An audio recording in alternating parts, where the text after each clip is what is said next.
Salut et bonjour à tous, mais surtout aux amis de la réflexion, ceux qui aiment partager avec moi les mêmes réflexions. Nous voici arrivés aujourd'hui pour continuer avec notre série de réflexions.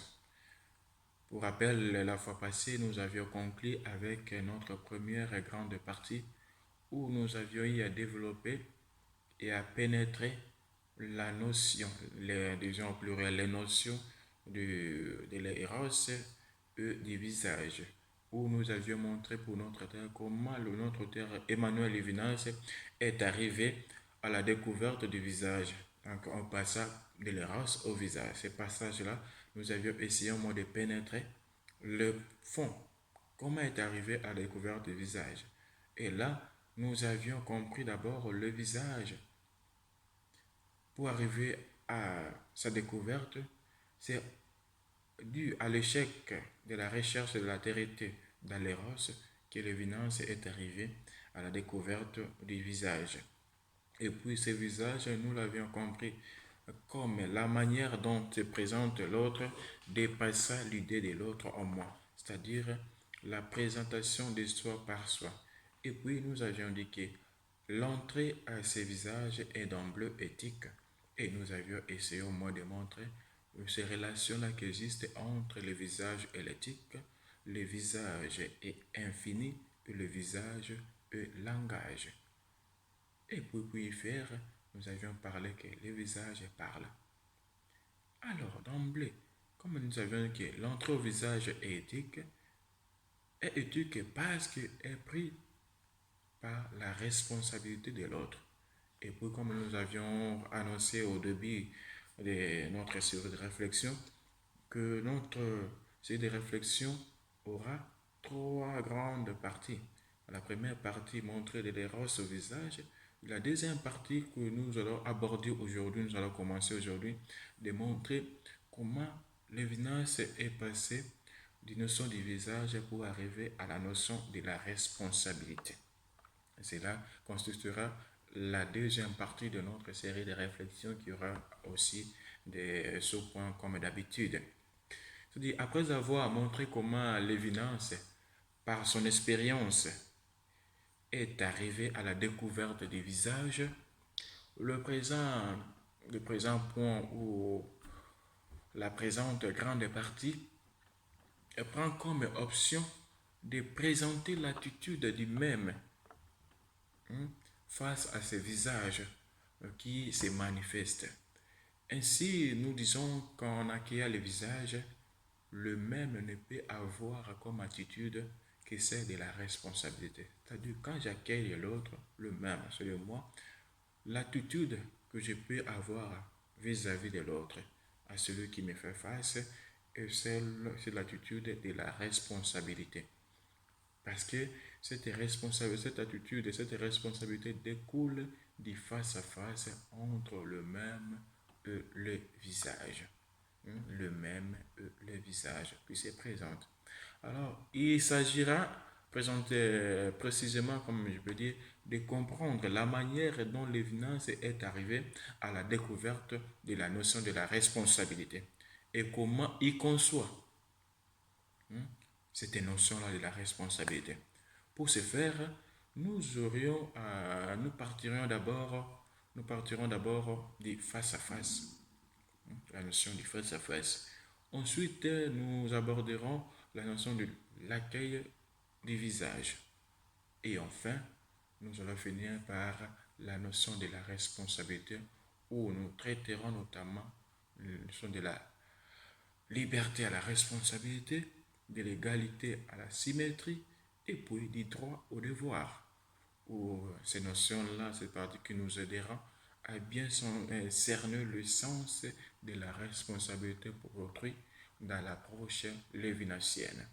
Alors pour aujourd'hui, nous allons nous fermer seulement à comprendre le sens du face-à-face, la notion du face-à-face dans l'entendement lévinassien. Nous commencerons par dire d'abord que le face-à-face est tout d'abord une relation sans aucune médiation entre le même et l'autre. Donc, entre le jeu éthique dans le langage boubérien, C'est-à-dire, il n'y a pas une médiation. Du face à face, je suis devant l'autre, il n'y a pas une médiation. Nous ne serons pas la troisième personne.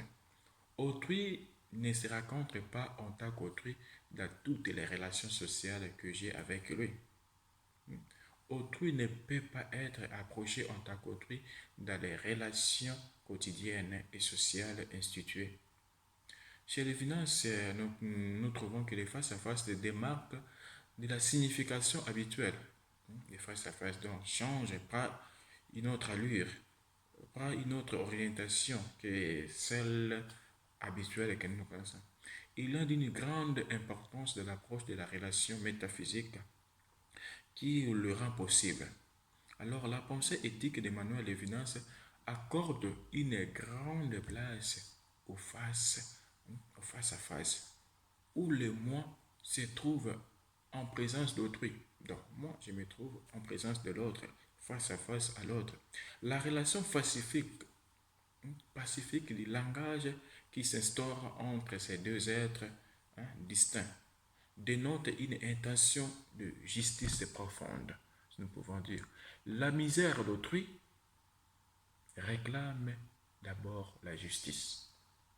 Elle appelle une intention, donc elle appelle ce visage et juge l'ego, le moi, et le produit de sa vérité. Cet appel engendre la réponse du moi où c'est nous sa responsabilité morale. C'est-à-dire, le visage de l'autre m'appelle, me juge, l'ego, le moi, me juge. Et cet appel engendre la réponse du moi. Quand je donne ma réponse, c'est quoi? C'est celle de la responsabilité morale. La charité du moi qui est sollicitée dans le face-à-face se traduit également dans le langage qui fait proposition en nommant les choses qui s'offrent à autrui. Et là, si nous jetons un regard vers un autre auteur qui a écrit, comment il s'appelle, François Poirier, pour lui dire que le face-à-face est le point de départ de la relation éthique.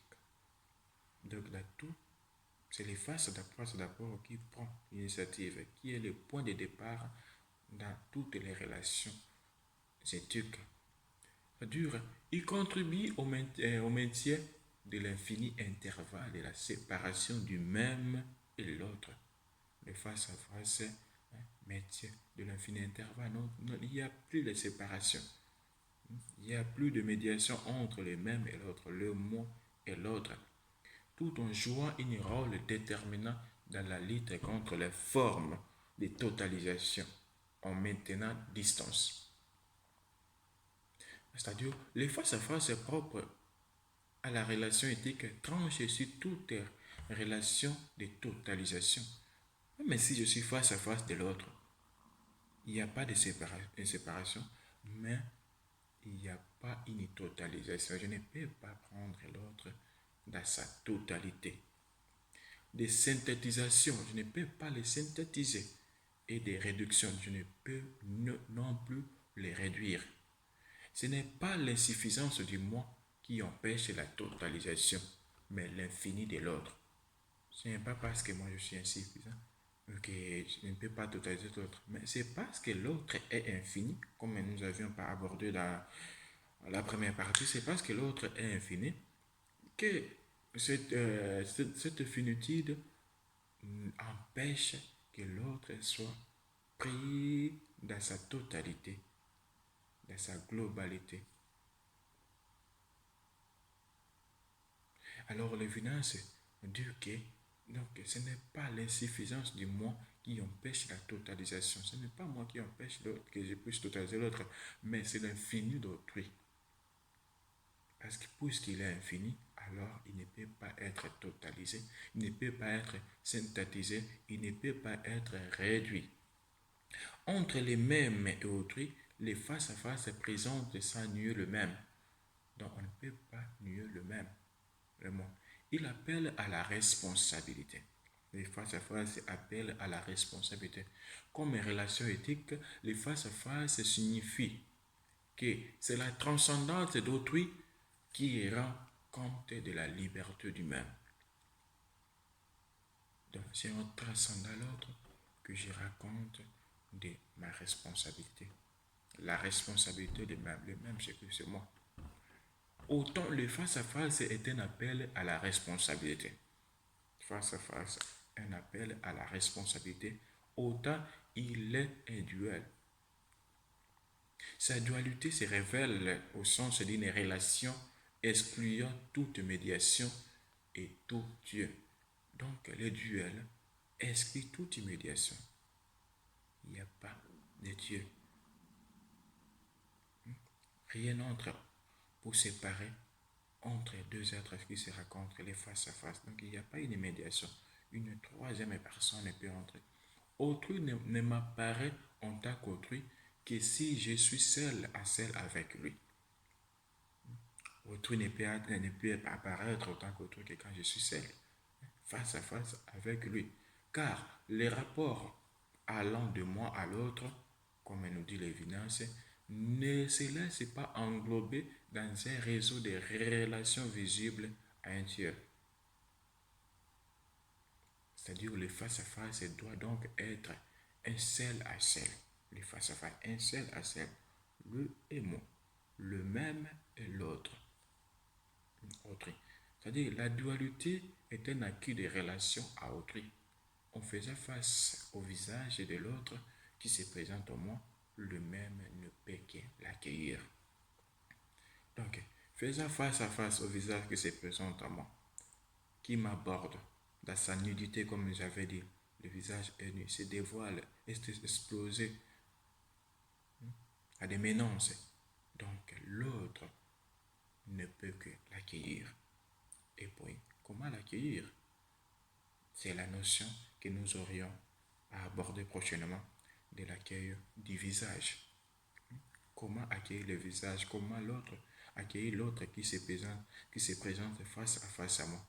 C'est la notion que nous aurions à développer à la prochaine réflexion. Et je vous demande de rester toujours branchés et connectés pour poursuivre notre réflexion et arriver à l'objectif que nous sommes donnés au début de notre série de réflexions. Alors, je vous laisse et je vous souhaite toutes les bonnes choses et nous attendons vos contributions pour la bonne réflexion et continuer dans notre engagement que nous avions pris. Et oui, des bonnes choses à tous. À la prochaine.